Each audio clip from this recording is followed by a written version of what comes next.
Hello, everybody. My name is Charlene Margot, and I am co-founder of nonprofit The Parent Venture that brings you this program, the Parent Education Series, now in its 19th year.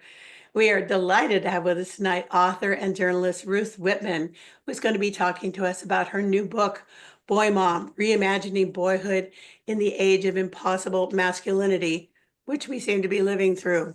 So Ruth is going to be talking to us more about her experiences both as a boy mom and her research into this subject. So I think you're going to find it very, very interesting. Thank you so much for having me here. This is actually the first time I've ever done something like this from home. So I'm hoping we don't get a guest appearance from the actual boys in the background doing that BBC dad thing. I don't know if people remember that, but when we first booked the date for this talk, it was back when BoyMom, the book, came out in the early summer. And I think we really had no idea at that point how much this topic would come to dominate the next few months, and how our feelings about boys and young men and the election and our politics at the moment would just feel so kind of fraught and laden with anxiety. And I feel like at the moment I have my newsfeed, when I look at my newsfeed, I have equal numbers of op-eds and think pieces. On the one hand, half of them are sort of saying, we really need to talk more about boys and men. And the other half are saying, it's really time to shut up about boys and men. And they've had way too much of our attention already. And they're way too privileged to hear this. So it kind of, obviously I have a slight vested interest in the talking more about it rather than less about it. But I know when my eldest son was a toddler, before he learned the concept of why, before he learned the word why and what it actually meant, he used to just say, more talking about it. And he just wanted us to keep kind of riffing on the subject rather than kind of go any deeper. And I think that's kind of where we are at the moment in these conversations. We just keep kind of spitting out the same things about boys and men, and we don't really get to the heart of why. I do feel like at the moment people are very anxious about their boys. Some people have been contacting me saying they feel kind of hopeless in this moment. And it's an unfamiliar experience for me as a British woman living in California to be the optimistic one in the room. But I actually feel that this political moment is really giving us a chance to have better, more nuanced, more generous and compassionate conversations, and to kind of stop seeing this as a zero-sum game between men and women, girls and boys, right and left, and just to move forward in a more nuanced direction. So I do feel hopeful about that. But I think in order to really have a better conversation about where we're going with boys and men, I think we have to kind of step away from the politics of the moment and look a little deeper. So with that, I want to start with a story. And this is just this very, very minor, very inconsequential moment that probably none of the people involved would even remember it. And it's only because I am kind of, at this point, a masculinity nerd who's been thinking about these things for years now, that I even really flagged it. And, it in many ways seems strange to start off, to lead with something that's so inconsequential. But I think it's these little tiny things that really build and build into something a lot more destructive. We know the big ticket toxic masculinity items, but it's these kind of little subtle things that I think end up mounting into something much bigger. So as Bev said, I have 3 boys. They're now 14, 11, and 6. And last year, my 6-year-old started kindergarten. And on his first day, he was pretty anxious. He was, he's he's the baby of the family. He's a little young for his age, and he was scared. Would the teachers be mean? Would the other kids be nice to him? Would he be able to find where he had to eat and what he had to do? And, was he going to miss me? And all of these things. So we're walking to school. He's holding it together in this very sweet way, in a way that kind of gets me actually more than when kids really fall apart. It's that big eyes and wobbly lip thing. And so we get to the gate and it's time to say goodbye. And there is a volunteer stationed at the gate to welcome the kids as they walk through. And this time it is a guy, I believe he's a dad, who's, the person designated to welcome the kids. Now, right in front of my son walking through the gate are these two little girls. And they are also looking very anxious, kind of sad to leave their moms, also holding it together in that way. And as they walk through, this guy, this volunteer, who's this big guy, he's well over 6 feet tall, he's really well built, he's this big kind of manly guy. He gets down to this little girl's level and he takes on this really tender, sweet tone of voice. And he says to the girl, "Hi, sweetheart." And you can see her face just visibly relax, and she walks through the gate. Next girl, same thing. "Hi, sweetheart," very tender. And, she walks through. And then when my son goes through the gate, it's like this guy's whole body language changes. He fills himself out into his full, 6-foot muscular frame, and his voice drops like an entire octave. And he says to my son, "Hey there, buddy," and gives him a high five. Hey there, buddy. Welcome to masculinity. So I don't want to throw any shade on this guy. I'm not criticizing him at all. He's just doing what everyone does. We all do this. I've done it a million times myself. And he's obviously this very well-meaning, community-minded, great person who's already volunteering on the kindergarten first day of school. So this isn't about him. It's just about the normalization of this. Now, what I realize is that in that moment, with his "hi, sweetheart" and his "hi, buddy," he's given the boys and the girls who are walking through that gate very different, subtle, but significantly different messages about who they are, how they should be showing up in this environment or in general in their lives, and what they can expect from the adults in their lives, what they can expect about how adults are going to respond to them. So, and this difference is kind of setting them off on these two subtly, but quite meaningfully different tracks, as they start their school career. So for the sake of argument for tonight, I'm going to refer to those tracks as the sweetheart track and the buddy track. Now, it's easy to kind of see this as over-analyzing these things. And, in and of themselves, any one of these things is pretty harmless, but they build and they build and they build. And I'll come on to that in a moment. But both the sweetheart track and the buddy track have, they have their benefits and they have their problems. So the sweetheart track, it's a little patronizing, right? It's kind of, there's something slightly diminishing about being called sweetheart.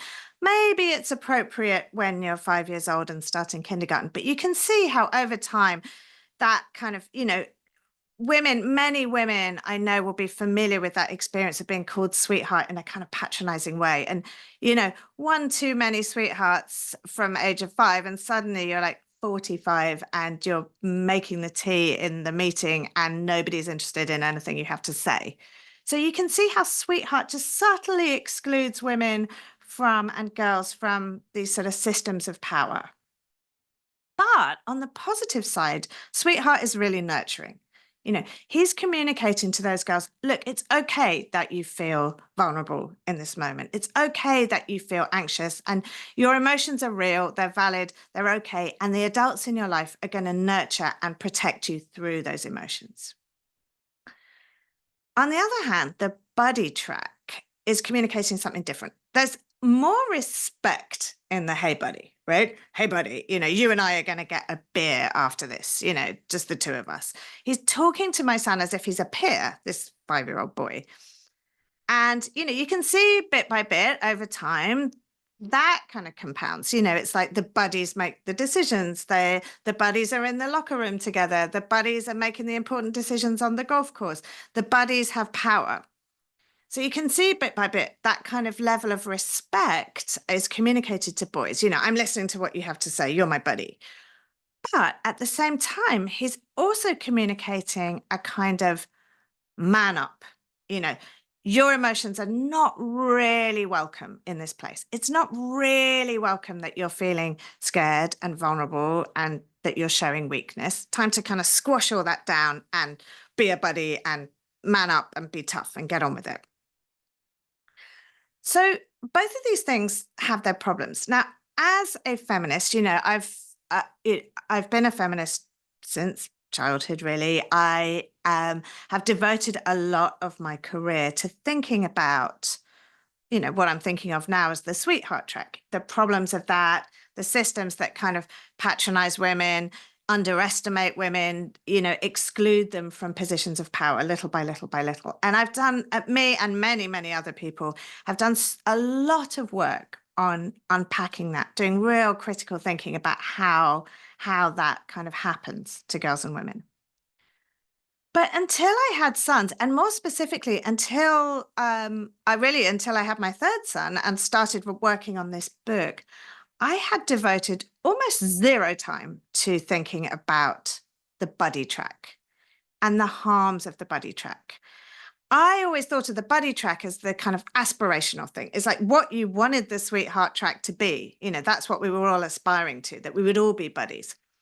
And I didn't think about the long-term impact on boys that this kind of buddying had on them. And the way that bit by bit, it kind of encourages boys and men to squash their emotions, to disconnect from their own feelings, and to disconnect bit by bit from other people, from really deep and vulnerable connection. And I'm going to talk more about that, and this is a cumulative thing, as I keep saying. It's something that starts at birth, it's evident, and once you start looking at it, you can't unsee it. Once you start looking through this lens, it's absolutely everywhere in the way that we interact with young boys. So they get this message at this sort of subtle level all the time, every day of their life. And I'm going to go into that a bit more in a second. But first of all, before that, I want to share a little bit about how I came to write this book. So here it is, BoyMom, Reimagining Boyhood in the Age of Impossible Masculinity. And, where I was when I started off on this journey. So the book opens in 2017. It's a year into the first Trump administration, and the, excuse me, the Me Too movement is just exploding online. I am 8 3/4 months pregnant, in the bedroom, glugging Pepto-Bismol from the bottle, feeling incredibly neurotic and anxious and stressed out. And my phone is just absolutely, on fire with terrible news about men.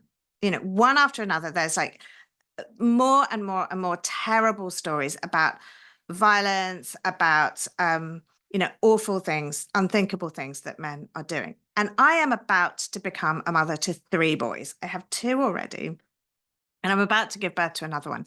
And I am feeling awful in this moment. I'm feeling frightened. I'm feeling defensive. I'm feeling conflicted. And at the heart of it is this kind of conflict between my feminist identity and my feminist principles and my kind of motherhood identity. So on the one hand, as a feminist, there's something about these Me Too conversations that actually feels quite exhilarating. It felt like finally women had a voice. We were naming this thing that we were never really allowed to name. We had the social permission to talk about these issues, and people were listening, in this way that was unprecedented. And we weren't just sort of calling out bad men. We were talking about a systemic problem. We were saying there's something rotten in the system. And it felt like things that were just these kind of obscure ideas that had been, only really ever aired in like gender studies seminars. Suddenly they're like absolutely out in the mainstream and people are listening to women. So that feels really exhilarating as a feminist. And I'm really thrilled that it's finally happening. But as a mother of boys, and soon to be 3 boys, I feel scared. Are my boys inevitably going to turn out to be terrible? Is that just what happens? I feel conflicted, and I also feel kind of defensive. I'm like, what this conversation feels so negative. It feels like almost we're kind of writing boys and men off right from the moment they're born. It's like they're just these kind of predators in waiting, you know. And it starts to feel very tribal. It starts to feel as if even advocating for my own children, or even pointing out the ways that the system doesn't really benefit boys and men either, that almost in itself feels like a betrayal of feminism. It just feels so hard to have these conversations. And I feel like the way everything is framed is so negative, you know, just toxic masculinity. We're launched into this absolute global cultural reckoning with toxic masculinity. And yet I have these sons that are there that I love, that I have to raise, and that I want to raise. And it just feels incredibly fraught.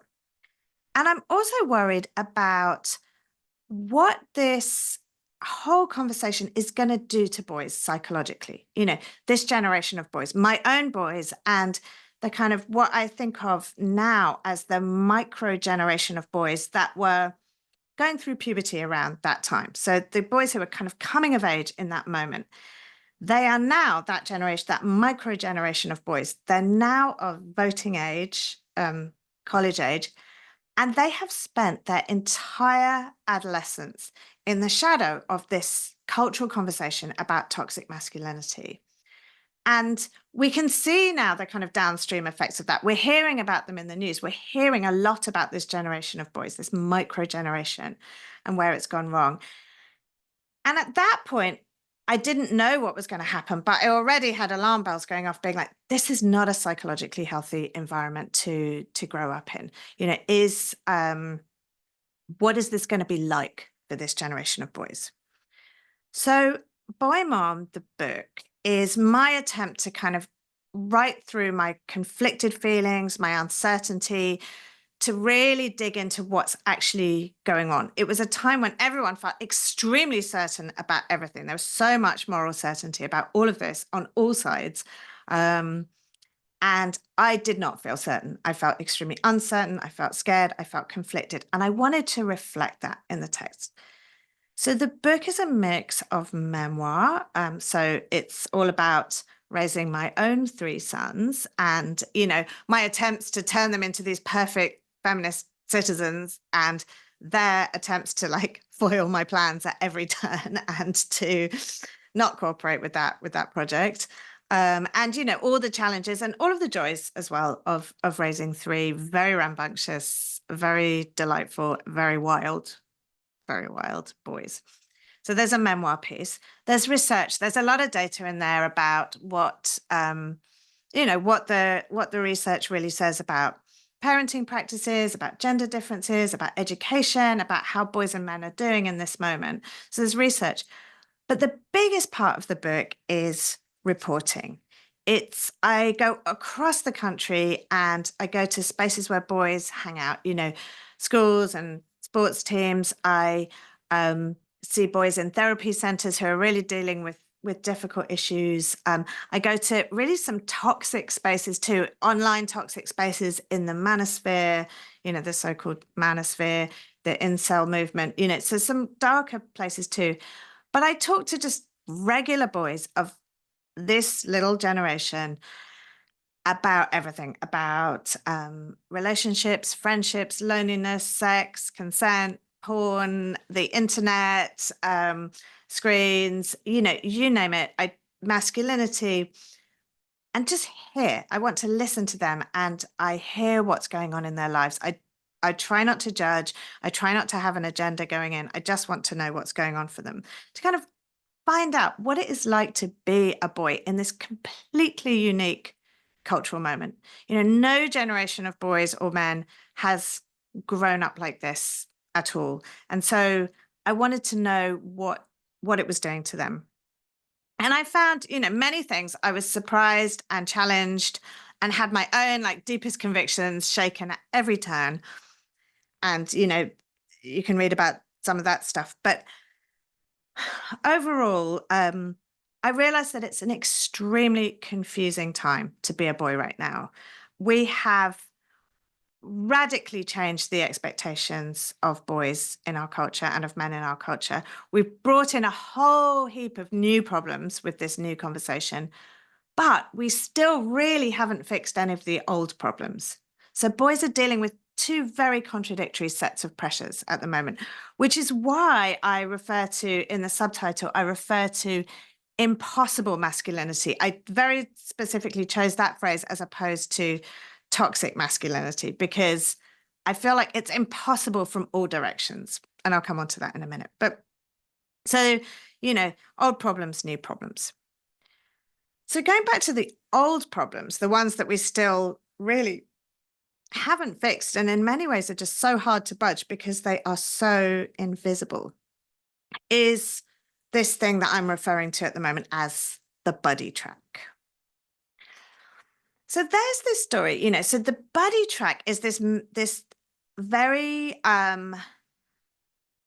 sort of subtle and complex way in which boys in our culture receive a little less nurture than girls. And it replicates everywhere. It's just this slightly less nurturing and slightly more hostile environment that they grow up in. And there's lots of research that supports this, and it shows up in all kinds of different ways. Now, people often believe that the reason why this happens is because in some way boys need less nurture, that they need different things than girls.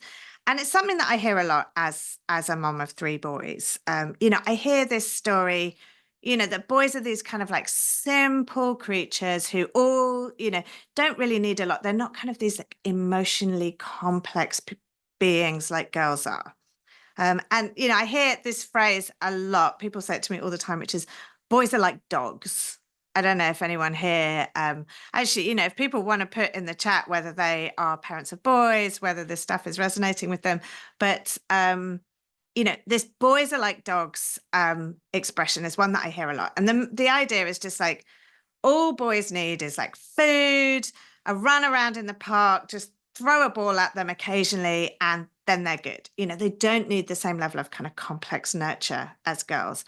And, I'm seeing mom of two boys here. Yeah.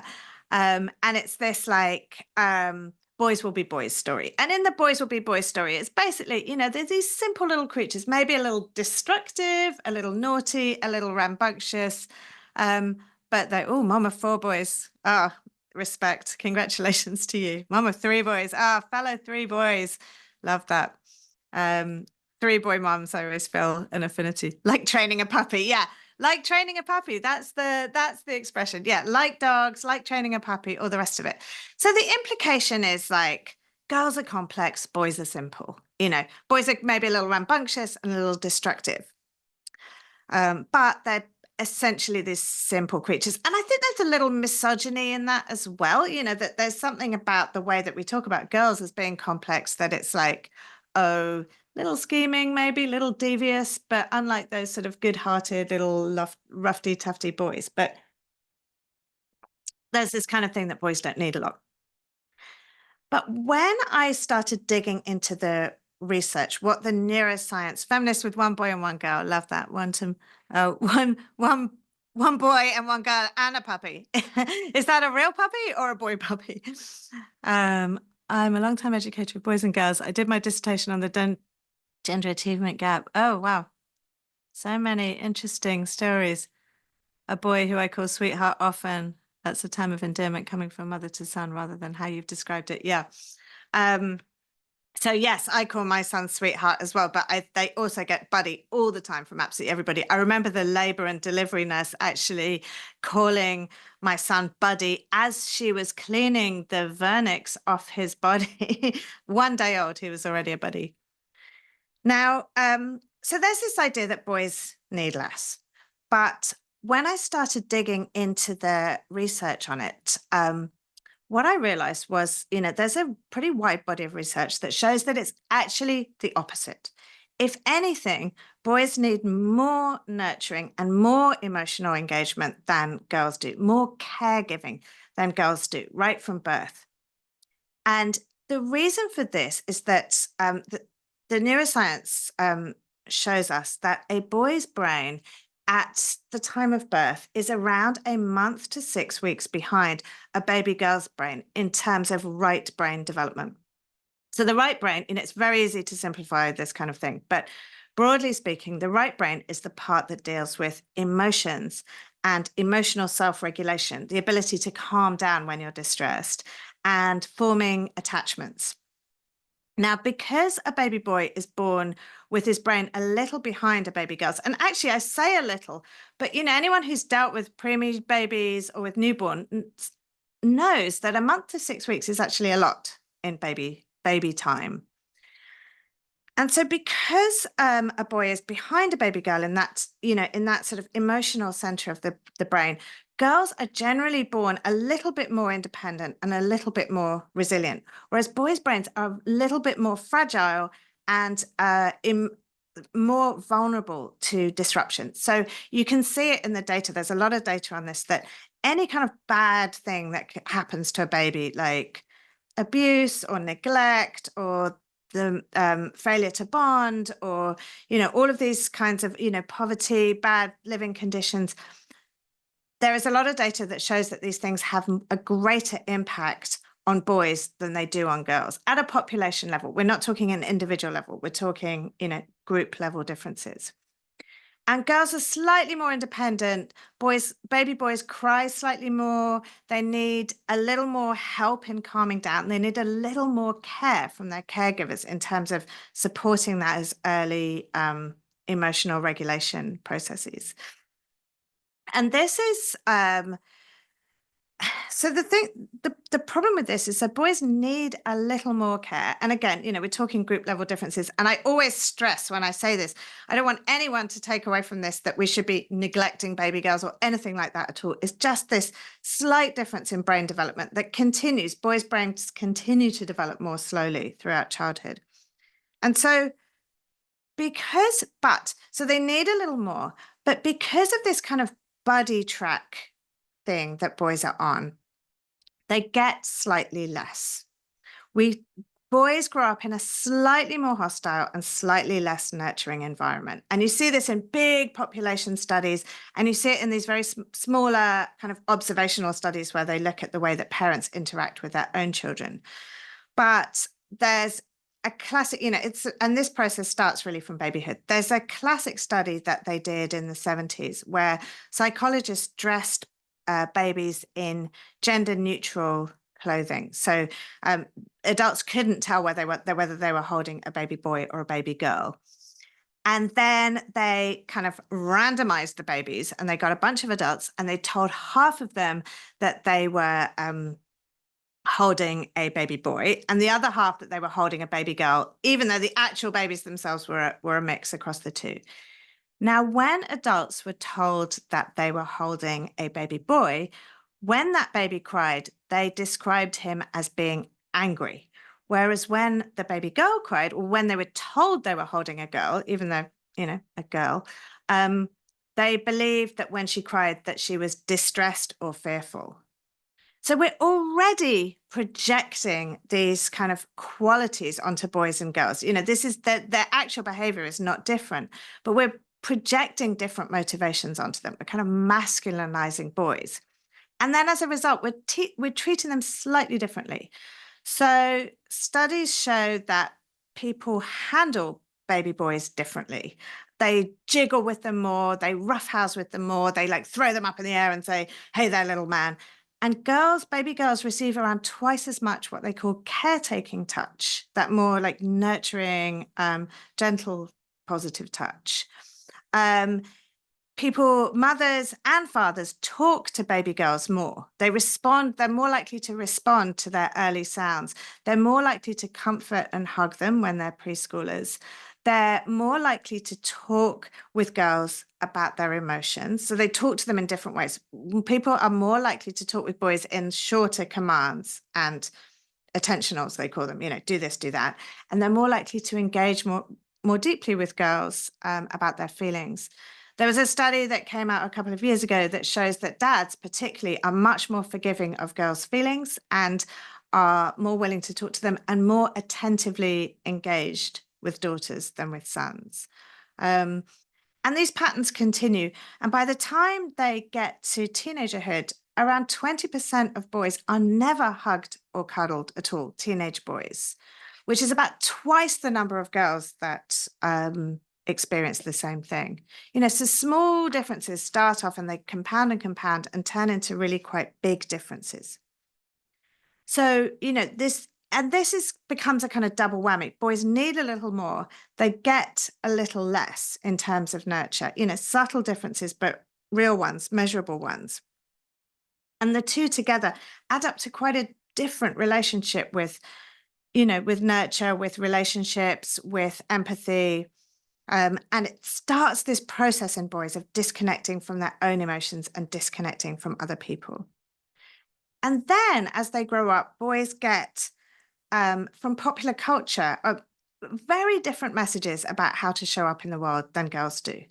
Generally speaking, the kinds of TV shows and movies and books that are aimed at girls often center around friendship, around relationships, around emotions, around thinking about their own and other people's emotions. There's lots of examples of this. I remember reading this book. I took my sons to the bookstore once, and when they were quite little, and I saw this magazine on the shelf that was clearly aimed at girls. It had this like pink sparkly cover and like a friendship bracelet giveaway and all the rest of it. Really like demarcated, is that a word? For girls. And the lead story in that was this story about this girl who'd been invited to these 2 birthday parties that were happening at the same time. And she was so worried she was going to disappoint one friend or the other friend that she made up this whole ruse where she was pretending to be at both birthday parties and running between them and making sure the friend was okay, and then running over around the block to the other birthday party. And as I was reading this, I was like, my sons will never read a story like this with a boy as the main character, taking care of other people, thinking about their feelings, tracking their emotions. Their stories are, for the most part, all about battles, fighting, competition. Their stories are always framed around a hero and a villain. Somebody's victorious, somebody is defeated. It's oppositional and confrontational. And so over time, boys and girls get a very different set of stories about who they should be in the world in terms of relationships and in terms of their own interiority and their own emotions. Now, when I interviewed boys for BoyMom, I talked to all kinds of different boys. This was something they flagged all the time. This sense of disconnection from their own emotions and disconnection from other people and a kind of loneliness. So this was really, if I could say one thing that was the top line finding from talking to boys of this age group, loneliness and disconnection was it. So one boy described this thing of, he described it as feeling emotionally constipated, which was a great phrase. It was almost as if, before he could even get to the point where he would want to share something with somebody else, he couldn't even really identify what he was feeling in himself. It was just this kind of terrible mush of stuff, but he couldn't really pinpoint it or talk about it or process it for himself. And then when it came to being vulnerable with other people, it was the boys across the board said that they really didn't feel like they had the kind of either the skills or the tools or the social permission to be vulnerable with their peers, especially with their male peers. A little more with girls, but not with other boys. And I remember one boy telling me that even with his twin brother, he was very close with his twin brother. It wasn't that they had a bad relationship, but even his identical twin brother had not seen him cry since he was 5 years old. He was 19 at the time that we spoke. And I asked him why, and he just said, well, that would make me look weak. I don't want to look weak in front of my brother, which was really sad. And I remember talking to another guy of a similar age who was sharing an apartment. They were in their, I think, sophomore year of college. He was sharing an apartment with another guy. They were friends. They would hang out, play video games, but they didn't know that in the entire year and a half that they shared this apartment together, that both of them separately had been going through a period of major depression, and they never talked about it with each other. They never supported each other through it. They never, shared that, which is very different to the way that most teenage girls describe the level of intimacy that they have with their friends. They only found out about it later through somebody else that they knew, one of the parents. And it was just really sad. And I felt, at the time, when I was, before I started talking to these guys, I just kind of assumed that maybe that's what boys want. Maybe they want to have those kinds of friendships where they just talk about video games and sports and memes and jokes, and they don't want to go any deeper. But that was not what they were telling me at all. They were all, pretty much every single boy that I spoke to said that they wished they had deeper, more intimate relationships and people they could share their lives with in that way, but they just felt like they couldn't do it. One of them described his friend group as being a very unsupportive support system. So this is all part of the old story, I would say. The old ways in which we shut boys down, which we cut them off from their emotions, in which we sort of shut them down from talking about their feelings and sharing their feelings. But now in this particular moment that we're living through, where we're talking about toxic masculinity, post Me Too, where these issues have become very politicized, there's also a new story. And it's sort of easily become just kind of another way to shut boys and men down, to stop them talking about their feelings. It's a different way. It's a more politicized way. But there is this story now that boys are this extremely privileged group, that they have had their turn, that they're taking up way too much space, that their voices are too loud. It's time for them to shut up, to be quiet, to let somebody else have a turn. And I think this comes from a good impulse in the sense of, it is time for other voices to be heard. In many ways, we have given male opinions this kind of outsized value. We do listen to boys and men in many ways more than we listen to girls and women. Their voices are louder, literally and metaphorically. But in many ways, we've listened to them in the wrong way. It's this buddy track thing, more respect, less nurture. We've spent a lot of time listening to boys and men's opinions and very little time listening to their feelings. So they still feel kind of profoundly unheard. And this idea that they're so privileged that they get to talk so much doesn't ring true to them at all. They still feel as if they've been shut down. So this idea that time to be quiet, boys, it feels really bad to them because they really still feel like they haven't actually had a chance to speak about their pain. And it quite easily gets into a kind of either demonization or mockery. I don't know if any of you have heard the phrase male tears. It's like there's variations on it. It's like I bathe in male tears, and it's kind of like a feminist meme, and it's supposed to be funny. Or another one is like kill all men, and it's supposed to be hyperbolic. It's supposed to be funny. But I think for actual boys living in this moment, it's like they feel like they're being demonized and they feel like they're being mocked, and it doesn't feel funny and it doesn't feel good. And they still feel unheard. So on the one hand, they've got the tough guy saying, man up. And on the other hand, they've got the kind of progressive left saying, shut up.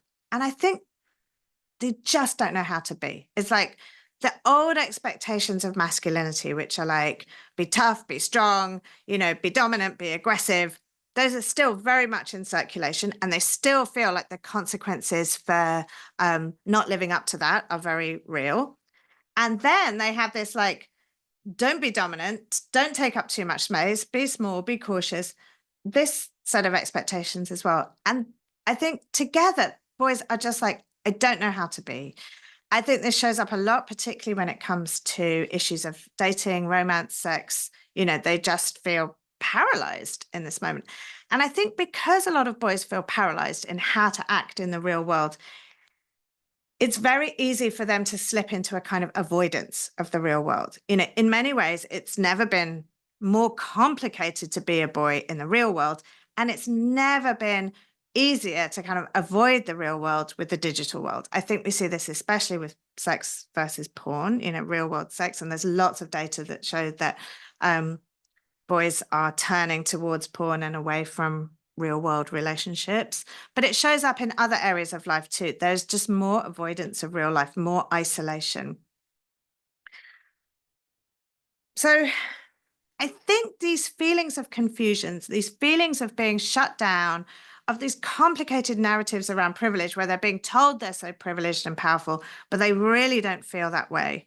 I think this confusion and these feelings of being unheard leave boys very vulnerable to these bad actors, you know, these manosphere influencers, these people who are coming along and saying, hey, I can take you back to this place where everything was easy, where masculinity was simple, where you can be this alpha male and not have to worry about all of these things.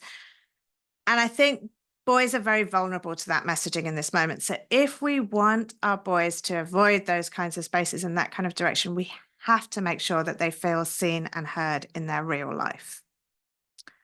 So what can we do about all this? I think often people want me to give them this like very specific script that they can use with their kids to talk about all these things. And that's not really what I do. I'm a journalist more than I am like a psychologist or anything. But also partly, I think it just doesn't work. Teenagers can see through it a mile away when we're trying to use a script with them or like not showing up authentically in our interactions with them. I think the only way that we can really help our boys is to do it as ourselves, interacting with the very specific, unique, beautiful individual children that we have, in a very real way. There's no script that can, that can help with that in a way. But what I have done is to sort of give some broad principles for how we can think about this differently. And I've given three basically sort of subject areas that I think are ways to kind of think about this and guide us. I've made them all begin with C. So the first is critical thinking. The second is curiosity. And the third is care and connection. So I guess 4, but care and connection is kind of 1.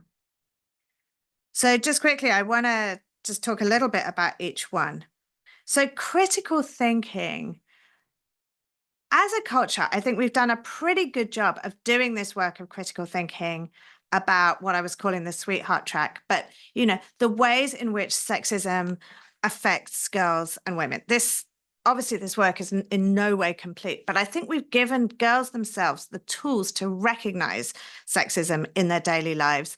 And we've done a great job of giving them the vocabulary and trying to correct for it. So you can see, if you go into the bookstore, there's a million books, Mighty Girls, Superhero Girls, Supreme Court Justice Girls.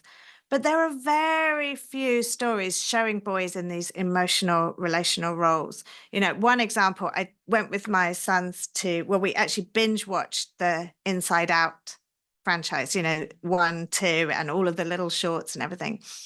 And there's this like story. It only came out last year or this year, was it? But here is this story of this very emotionally complex girl. You see all her emotions. You see the way she is with her mother. Her mother tracks her emotions, the way she is with her friends. They're all highly emotionally intelligent beings.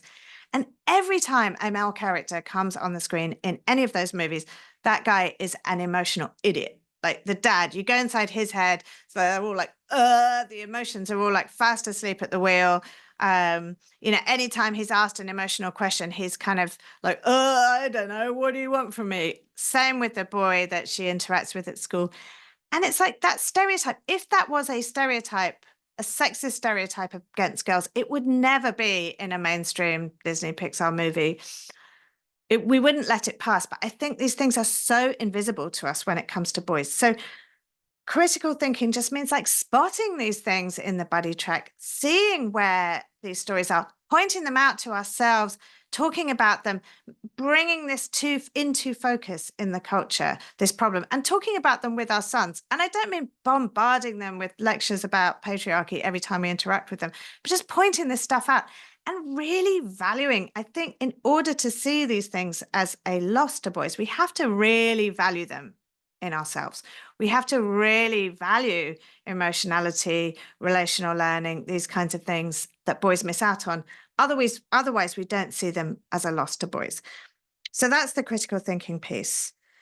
The second is curiosity. And the reason why I talk about curiosity is I think that at the moment there's kind of a little bit of gaslighting of boys, honestly.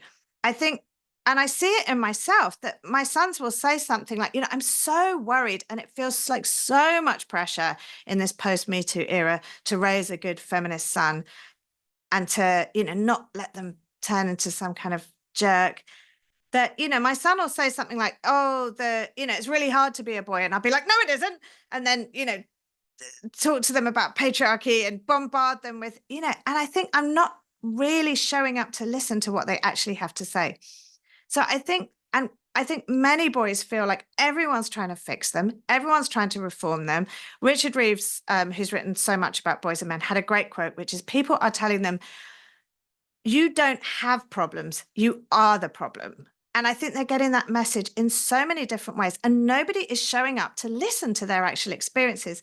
I thought when I was going to go off on a whole tour interviewing teenage boys that it was going to be impossible to get them to talk. And it was really the opposite. They didn't want to stop talking. They were so relieved to have somebody actually listening to them in a non-judgmental way and to hear what they had to say. They just wanted to talk and talk and talk and talk and talk. And I know that's different with our own sons than it is with, a journalist talking to people, to boys, out in the wild. But I think the more we can show up for our boys with curiosity, without an agenda, without trying to fix them, without trying to judge them, the more open they will be with us and the better our relationship will be. And then the final one is care and connection. Boys in our culture are chronically slightly under-nurtured. There's the stereotype of the boy mom where the boy is like this overindulged little princeling. And really the data shows us the opposite. So I think the more we can be aware of that and to correct for it, to give them that positive touch, that hugging, that nurturing, that care, that sort of emotional nurture, listening to their feelings, talking to them about their feelings, being there for them, giving them grace, feeling like, showing them that we are on their side, the better it can be. Because, your son is always going to be your buddy, but I think what we need to do is to also show him that he is your sweetheart. So thank you. I know that Charlene was going to ask me some questions, and I'm sure people have questions there. I don't have my glasses on, so let me put those on so I can see what's coming. I'll read yeah. them. Okay, you're going to read them. Here Great. I am. Thank you. Look at all those hearts. That's a great thing. This is the part about technology that we love. Thank you for that really beautiful discussion. You have made us all really think about our boys and our girls in a way that feels very profound. So thank you for that. Thank you. I have one son and one daughter, and before I had any children, I taught 500 young ones at Stanford. So I had a really good reference point. But if you had said to me, of all those children, are boys or girls the sweeter sex, I would always say boys. Oh, they are so sweet. My boys are the sweetest, and I know that all of yours are too. So I think in your book, and again, I loved it. And, people, this is a great read. You say towards the end, we need to demonstrate to our boys the importance of connection and intimacy by building the best relationships with them we can. So, Ruth, would you say how important is it for us as parents and caregivers and educators to build those deep personal relationships with our boys? I think it's absolutely everything. And I can say from my own parenting, if people are interested in, like, from my experience, I remember when there was a time when my sons, the behavior was quite challenging when they were younger, and they had some undiagnosed ADHD and various things. But there was this summer camp that they were in at one point where it was this behavioralist program. So it was like every part of the day was allocated a certain number of points, and they would lose points for bad behavior. And then at the end of the week, they could spend whatever points they had in a kind of store where they could buy like toys or candy or whatever. And so they felt very evaluated, and they hated this camp. They absolutely hated it. And every day they'd be like, this is awful. And I'd be like, but, and in my mind, it was like, I have to reform them. I have to, I was so worried about raising a toxic son, or, these whole freighted conversations.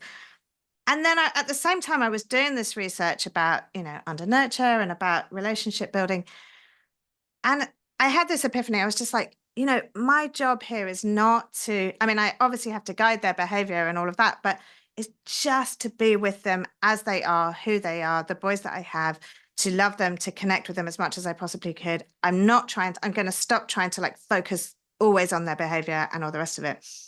And the more I just worked on building that connection, just showing them that love, just being there with them, with who they were, who they genuinely were, and connecting with them as much as I possibly could, their behavior absolutely improved. It was transformed. And it was so profound for me to just have that subtle reorientation in, just how I showed up for them. And that's been my path going forward as well.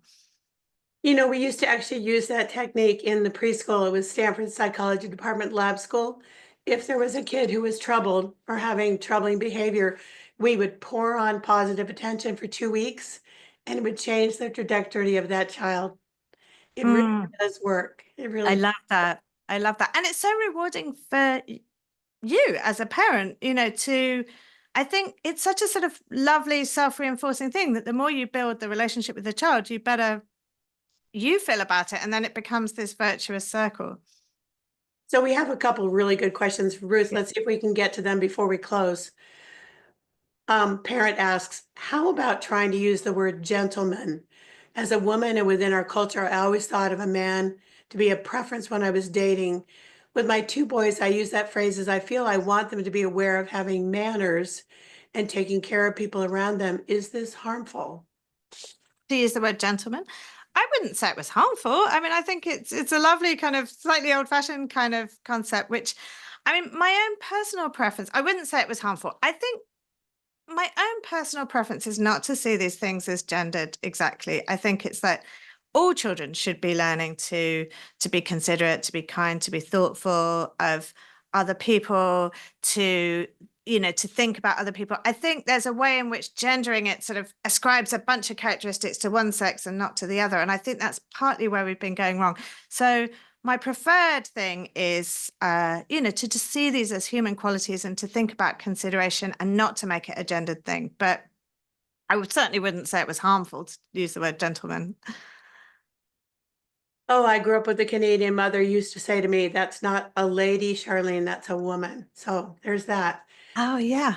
right? Same with ladylike. I mean, I think that's the flip side of it. When you say to a girl, oh, you've got to be ladylike, you're giving a bunch of kind of like gendered messages, which, Yeah, but gentleman does seem softer. yeah. Really good question, Ruth. Asker says, did you speak with boys who had emotionally close friendships? And if so, can you share anything about how to foster or encourage these friendships in tween and teen boys? So there was one really lovely story. So a lot of them had emotionally close friendships with girls, but one of the things that I was sort of trying to say in the book was that we don't want to just put all that kind of thing onto girls and women, because I think you see these patterns down the line where a lot of women are feeling like I'm my husband or partner's only emotional support system. They can't make friends with other men. I did see this one adorable story, which was one of the boys, the one who said the thing about being emotionally constipated. He'd been to therapy and he'd done all this great work. And then when he went to college, his roommate was really struggling, really felt like he'd never been able to have close friendships. And it was the first guy that I talked to just who really brought the friend around and said, go to therapy, talk about your feelings, it's going to be better. And they built this very sweet, very close relationship. But they were doing this kind of blind, they were like, nobody had taught them how to do it. And they both said, I had no skills in this. I didn't feel like I had permission. We had to figure it out for ourselves. And they both said that they wish that people have been doing this work with them from like young childhood, that they've been like scaffolding all these skills. So by the time they got to college, it wasn't this like totally novel thing that they were figuring out in the dark. So yeah, that was, I think, so all of this work, I go into it in the book, just how it's everything. It's like the relationship that you build with your child. It's the way that we focus on emotions and relationships. It's the books, it's the stories, it's the TV shows, it's the modeling. It's all of it together, I think, is what builds that all-round relational intelligence. One piece of research you noted, Ruth, that really worried me was the fewer number of hours the boys are physically spending with friends. Yes. Is that something as a parent we should be encouraging our boys more literally to be Hmm. together? Absolutely. Yeah. So this was something that really shocked me because I know there's this whole debate about screen time and how it affects people. But one of the things that's often missed in that debate is that it's very gendered. It's this phenomenon of displacement, which is displacing time that you would be spending with real life on a screen, with interacting on a screen. And that is a significantly worse problem for boys than it is for girls. There's lots of research. Boys are spending more time on screens and less time in person socializing than girls. And I think it becomes like a self-fulfilling thing, a vicious circle, that the more time they spend on screens, the more anxious they are about spending time in real life. They develop social anxiety. They feel like they don't know how, they don't build those muscles to interact in person. Interacting in person can be really stressful. There's a lot that needs to happen for it to work. So absolutely, I think it is just putting in the hours. And a lot of it is, I know with myself, it's about managing feelings in myself about it. So like boys will come over and they'll be like, can we go on a screen? Can we go on a screen? And I'll feel like all this, like, oh God, I want them to like have a fun time at our house. I don't want my kid to be the weird family where they don't have the video game. I don't, and I don't want there to be any discomfort. But if I can get a grip on it for myself and be like, no, figure out something to do, or help them figure out something to do, or just like sit with the discomfort for a minute, they do figure it out. It takes time, and it's like sometimes it's excruciating. And there's a whole scene in the book where I'm talking about this sleepover, and it was like one of the most painful things ever, where they were just like, they couldn't figure out what to do. But bit by bit, they did. They figured it out. You build those muscles by practicing it. So, Ruth, this has been an amazing hour. We really love this conversation.